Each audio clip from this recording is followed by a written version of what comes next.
There are only 13 legislative days left until the government is not funded.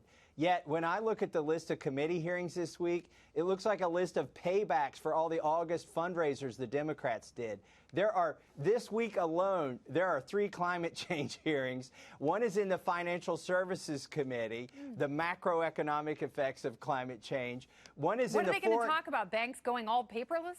I don't know. One is in the Foreign Affairs Committee.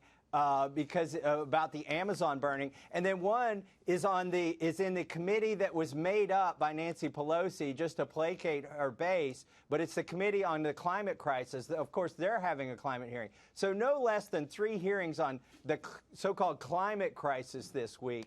You know, Americans, they want a secure border, they want liberty, they want jobs, they want infrastructure, yet we're wasting time on these issues this week.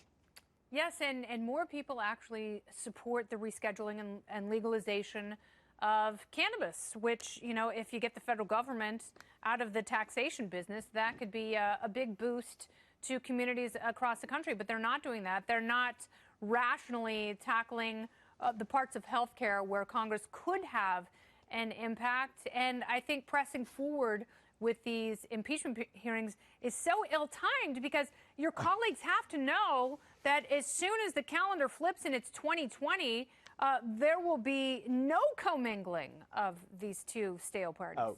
Au contraire, Kennedy. This is not ill-timed. They are dragging out impeachment for the next 14 months so that they can fundraise off of it. So the hearing won't be... That's got to be what it is. I mean, it can't be anything other than making money and trying to hurt the president's reputation just enough to make him lose in 18 critical counties. Right. So the hearing this week is going to culminate in a vote on forming the committee and all the rules for starting the impeachment investigation. So they're going to slow walk it for 14 months so that they can milk it for all it's worth. I mean, they can't do it all now. I mean, because we all know where it ends up. It ends up in the waste bin. It's not going to pass the Senate. No. So they're going to draw it out so they can raise money against the president and use their base to get that money. What does your House Speaker have to say about all of this?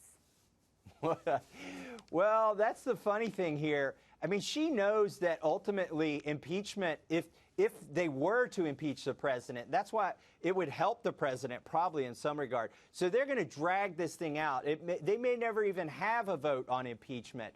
And that's what they've been doing for the last year, is to try and drag this out so that they can just keep raising money on it. She's not against raising money. What do you think she did all of this last August recess? That's how she has a job. And that's the rationalization for Nancy Pelosi's grasp on with her icy hand on the power scepter.